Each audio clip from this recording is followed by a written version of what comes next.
telepon juga mau minta tolong Roy Suryo. Roy Suryo. Ya kan?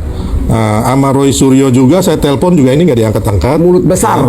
Terus saya telepon lagi, saya WA lagi namanya siapa Sinaga itu? Host Santana TV ya. Oke baik. Michael ya? Michael, saya bilang begini. Nah, ya kan, pagi Bro Michael tolong bilang ke Rismon, bilang tidak usah banyak bacot tentang saya, langsung saja bilang Rismon kapan mau ketemuan sama saya mau lihat nyali dia, terima kasih ya bang, nanti saya sampaikan. Terus nggak ada, bro, bilang si Rismon angkat telepon saya, dan kalau bukan banci, segera atur pertemuan sama saya.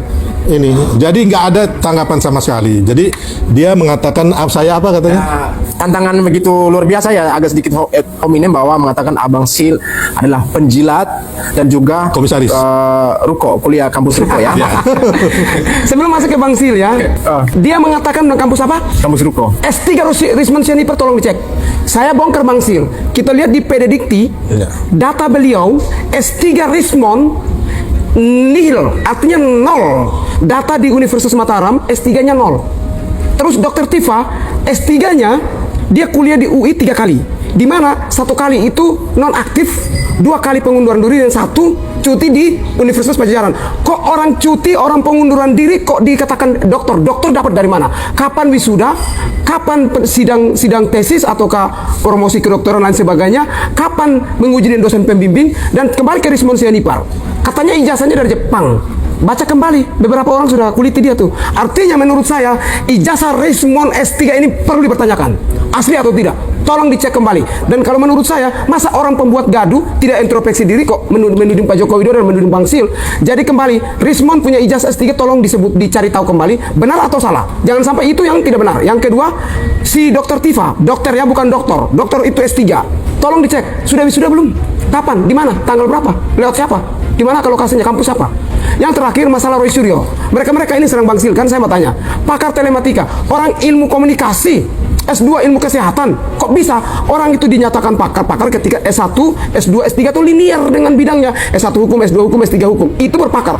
Ini S1 ilmu komunikasi, S2 kesehatan, kok pakar? Nah, mengenai soal kepakaran Bung Rismon itu kan sudah dibantah sendiri. Saya tayangkan ini videonya, saya mohon izin Pak Uya Kuya. Saya tayangkan sedikit tayangan Pak Rismon membantah bahwa Pak Roy Suryo adalah pakar telematika. Teman-teman saksikan tayangan ini dulu yang dari Pak Uya Kuya ya. Saya izin Pak Uya Kuya untuk sedikit video nih. Roy Suryo beraninya diwawancara di TV tapi pas nggak ada saya. Emang Roy Suryo bilang apa tentang abang? Dia melacurkan, katanya saya melacurkan ilmu pengetahuan saya. Padahal dia sarjana S1 komunikasi UGM.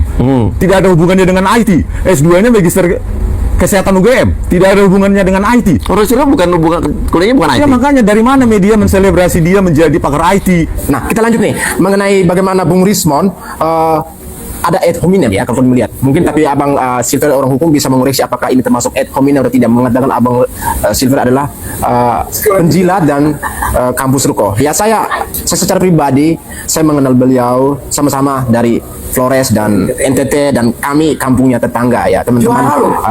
Kehidupan Bung Silver saya tahu. Jadi kalau ada ad hominem, saya pikir biar harusnya Pak Rismon berada di sini supaya bisa sama-sama face to face dengan Pak Abang Silver, karena sebelum beliau bergabung bersama Pak Jokowi, beliau sudah hidup kaya raya.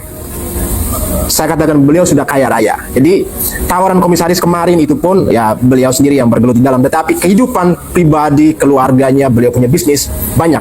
Dan kalau dikatakan penjilat irasional ya, karena saya katakan Abang Silver adalah orang yang hidupnya sangat berkecukupan kalau dikatakan penjilat, karena beliau bergerak tidak di dalam politik. Sebelumnya beliau berada di gerakan sosial humanis dengan gerakan solidaritas merah putihnya, itu yang membantu sekian banyak masyarakat Indonesia.